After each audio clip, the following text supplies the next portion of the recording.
بسم اللہ الرحمن الرحیم۔ نماز جنازہ مسلمانوں کے اہم فرائض میں سے ایک فرض ہے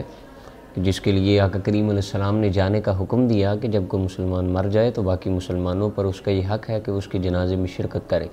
اور حدیث پاک میں آتا ہے کہ جو بندہ نماز جنازہ کو کندھا دیتا ہے اللہ تعالیٰ قدموں کے برابر اس کے کبیرہ گناہوں کو معاف فرماتا ہے۔ اور بھی بے شمار فضائل ہیں۔ جنازہ کا طریقہ جو ہمارے ہاں رائج ہے اس کے اندر 4 چیزیں ہوتی ہیں۔ سب سے پہلے تو صف بندیاں کی جاتی ہیں، اور امام نووی رحمۃ اللہ علیہ اس پہ باب باندھا ہے کہ کس طرح کی جائے، جس طرح کروائی جاتی، 3 بنا لیں یا طاقت میں بنا لیں۔ پھر اس کے بعد تکبیر ہوتی ہے، اور جنازہ کے اندر 4 تکبیروں کے ساتھ جنازہ پڑھنا نبی صلی اللہ علیہ وسلم کی سنت ہے۔ صحیح بخاری حدیث نمبر 1333 ہے۔ آقا کریم علیہ السلام حضرت ابو ہریرہ فرماتے ہیں نبی صلی اللہ علیہ وسلم نے نجاشی رضی اللہ عنہ پر جنازہ پڑھا، اور آقا کریم علیہ السلام نے کبر علیہم 4 تکبیرات، 4 تکبیروں کے ساتھ نبی صلی اللہ علیہ وسلم نے ان کے اوپر نماز جنازہ پڑھا۔ اور پھر نماز جنازہ میں 4 چیزیں ہیں۔ مشہور تابعی امام شافعی فرماتے ہیں التکبیرۃ الاولی علی المیت، پہلی تکبیر میت کے اوپر پڑھی جائے،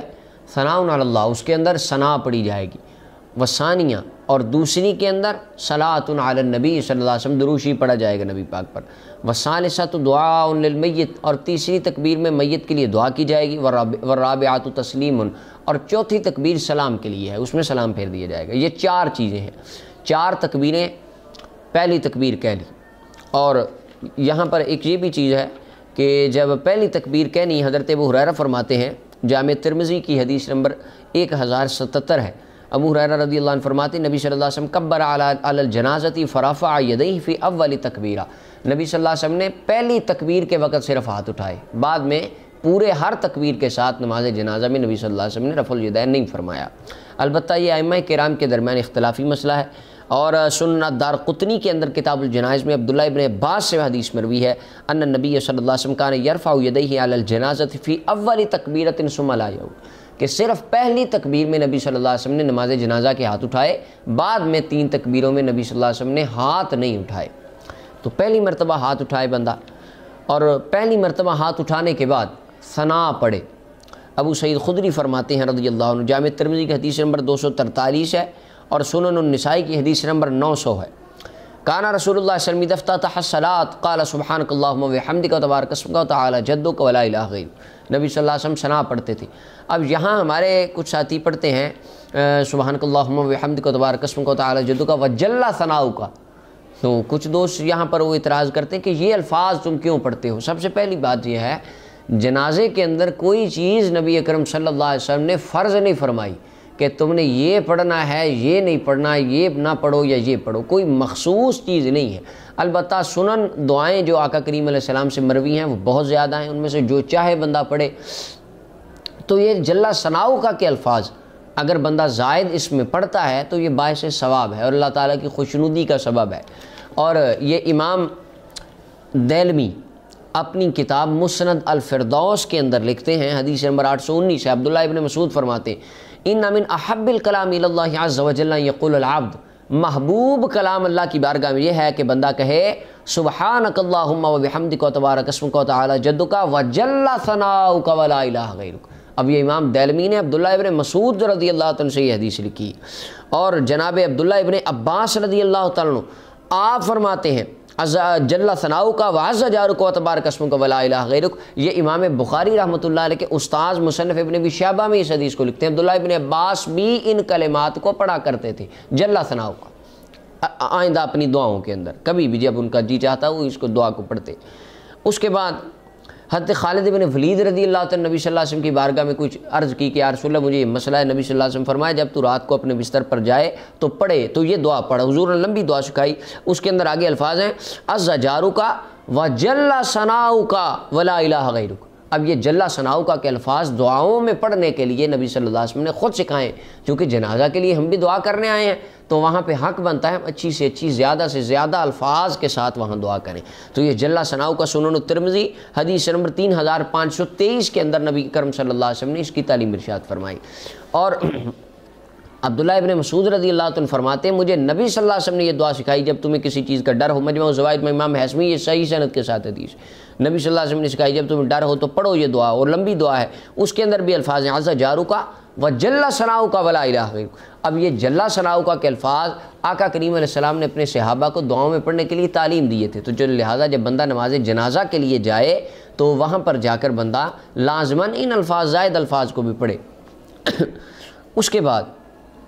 یہ پڑھ لیا، دوسری تکبیر اللہ اکبر کہے، اس کے بعد بندہ درود پاک پڑھے۔ درود پاک میں نماز والا درود پڑھ لے، درود ابراہیمی پڑھ لے، یا جو درود بھی جن الفاظ کے ساتھ بھی پڑھ لے انسان کا وہ درود اللہ تعالیٰ کی بارگاہ میں قابل قبول ہے۔ رسول اللہ صلی اللہ علیہ وسلم نے اس میں کوئی حد بندی نہیں کی کہ یہ پڑھنا، یہ لفظ نہ پڑھنا، یہ نہ پڑھنا، یہ نبی صلی اللہ علیہ وسلم نے مخصوص نہیں فرمایا، لہٰذا درود پڑھے بندہ۔ اس کے بعد میت کے لیے دعا کرنا، دعائیں آقا کریم علیہ السلام سے بہت سی منقول ہیں، کافی ساری ادعیائے معصورہ ہیں، لیکن البتہ جو ہمارے عرف عام میں پڑھی جاتی ہے اللہم اغفر لحینا و میتنا، یہ والی دعا، یہ سنن ابی داؤد کے اندر حدیث نمبر 3201 ہے، اور جامع ترمذی کی حدیث نمبر 1024 ہے، یہ دعا جو ہمارے عام پڑھتے ہیں۔ تو لیکن دعائیں زیادہ سے زیادہ پڑھنی چاہیے، اور ایک دعا پہ اکتفا نہیں کرنا چاہیے، اہل علم حضرات کو تو بہت زیادہ دعائیں پڑھنی چاہیے۔ اور اگر میت نابالغ ہو تو سنن ابی داؤد کے اندر حدیث ہے، فرمایا وَالسِّقْتُ يُصَلَّى عَلَيْهِ وَيُدْعَىٰ لِوَالِدَيْهِ بِالْمَغْفِرَةِ وَالرَّحْمَةِ، بندہ اس پر نبی صلی اللہ علیہ وسلم فرمایا نابالغ فوت ہو جائے جنازہ پڑھو، اس کے ماں باپ کے لیے بخشش اور رحمت کی دعا کی جائے۔ تو یہ احکام ہے نماز جنازہ کے۔ اور پھر تیسری چیز ہے عبداللہ ابن مسعود فرماتے ہیں، سنن کبریٰ بہقی کی روایت ہے، فرمایا تسلیم علی الجنازۃ مثل التسلیم فی الصلاۃ، جنازے کا سلام نماز کے سلام کی طرح ہے، دو طرف سلام پھیریں گے۔ یہاں پر ہمارے کچھ حضرات ایک غلط فہمی کا شکار کرتے ہیں، انہوں نے ہاتھ باندھے ہوتے ہیں، ایک طرف سلام پھیرتے ہیں ایک ہاتھ چھوڑ دیتے ہیں، دوسری طرف پھیرتے ہیں تو دوسرا چھوڑ دیتے ہیں، یعنی جس طرح وہ ہاتھوں کا کوئی کنیکشن ہے گردن کے ساتھ، تو یہ بالکل نہیں، یہ غلطی ہے۔ یا کچھ حضرات باندھے رکھتے ہیں دونوں طرف سلام پھیر کے پھر ہاتھ چھوڑتے ہیں، یہ بھی غلط ہے۔ جب اللہ اکبر چوتھی تکبیر کہیں جائے ہاتھوں کو چھوڑ دیں، کیونکہ اصول ہے جہاں پر کچھ نہ پڑھنا ہو وہاں پر ہاتھوں کو چھوڑ دیا جاتا ہے، تو یہاں کچھ پڑھنے والی چیز نہیں ہے۔ امام صاحب جب چوتھی تکبیر کے لیے اللہ اکبر کہیں دونوں ہاتھوں کو کھلا چھوڑ دیں، اور کھلا چھوڑنے کے بعد دائیں اور بائیں جانب سلام پھیرا جائے۔ اور پھر نماز جنازہ کے بارے میں یہ مسئلہ بھی بڑا عام ہے کہ مسجد میں پڑھا جا سکتا ہے کہ نہیں۔ سنن ابی داؤد کی حدیث نمبر 3191 ہے، نبی اکرم صلی اللہ علیہ وسلم نے فرمایا، حضرت ابو ہریرہ حدیث کے راوی ہیں، فرمایا من صلی علی جنازۃ فی المسجد فلا شیء لہ، حدیث صحیح ہے، فرمایا جس نے مسجد میں جنازہ پڑھا اس کو کوئی اجر و ثواب نہیں ملتا۔ یعنی یہ حالت ہے کہ عام حالت میں مسجدوں میں جنازہ نہ پڑھا جائے، اس کی وجہ یہ ہے کہ میت جو ہے اس کے اندر جان تو نہیں ہے،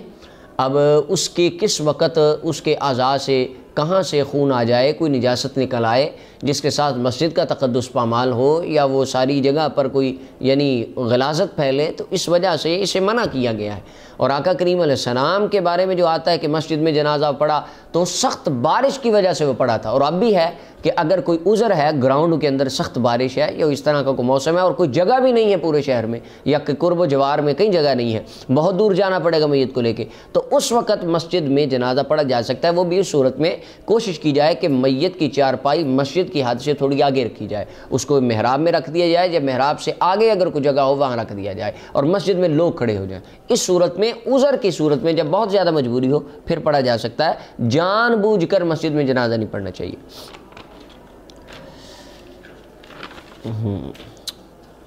اور پھر نماز جنازہ اونچی، وہ کئی حضرات سپیکر دوست لگا کے تو اونچی اونچی پڑھتے ہیں، پونا گھنٹہ جنازہ۔ سنن کبریٰ بہقی کے اندر حضرت ابو امامہ رضی اللہ تعالیٰ عنہ سے مروی ہے کہ آپ فرماتے سرًا فی نفسہ، جنازہ اپنے جی میں، دل میں خاموشی سے پڑھا جائے گا، اونچی آواز نہیں ہوگی جنازے کے اندر۔ اور نماز جنازہ کے بارے میں اونچی یا آہستہ، حضرت جابر رضی اللہ عنہ کی حدیث ہے، سنن ابن ماجہ کی حدیث نمبر 1501 ہے کہ آپ فرماتے ما اباح لنا رسول اللہ صلی اللہ علیہ وسلم ولا ابو بکر ولا عمر فی شیء ما اباحوا فی الصلاۃ علی المیت۔ اچھا، اس کا ایک تو معنی ہے کہ انہوں نے کوئی چیز ہمارے لیے انہیں کی جو نبی صلی اللہ علیہ وسلم نے حضرت ابو بکر عمر نے جو فرض، اس کا ایک مطلب تو ہے لم یوقد، کہ انہوں نے اس کا کوئی وقت جنازے کا مقرر نہیں کیا۔ امام ابن حجر اسقلانی فرماتے ہیں والذی وقفت علیہ باہا جہرا، نبی صلی اللہ علیہ وسلم نے حضرت ابو بکر عمر رضی اللہ عنہما نے، انہوں نے اور آقا کریم علیہ السلام نے نماز جنازہ میں کوئی چیز اونچی پڑھنے کا حکم نہیں دیا، یعنی جتنی دعائیں ہیں، ثنا ہے، درود ہے، دعا ہے، یہ سارا کچھ آہستہ ہر بندہ پڑھے گا، یعنی اس کے اندر اونچی آواز سے کچھ نہیں پڑھا جائے گا۔ دیکھیں نا، ایک میں مثال کے طور پہ جنازہ 1000 بندہ پڑھ رہا ہے، 500 بندہ، 200 بندہ، میں مائک کے اندر اونچی 25 منٹ تک مائک لاؤڈ سپیکروں میں پڑھوں تو پچھلے بندے تو کچھ نہیں پڑھ سکیں گے، وہ تو شور وہ میرا سنیں گے یا اپنا پڑھیں گے۔ یہ ایک نارمل سی بات ہے کہ اگلا بندہ اونچی سپیکر میں پڑھے اور پچھلے حضرات بھی وہ اپنا پڑھیں تو وہ تو ڈسٹرب ہو جاتا ہے بہت بندہ۔ لہٰذا آقا کریم علیہ السلام نے جو ہمیں اسوہ حسنہ عطا فرمایا وہ یہی ہے کہ جنازہ آہستہ سے پڑھا جائے۔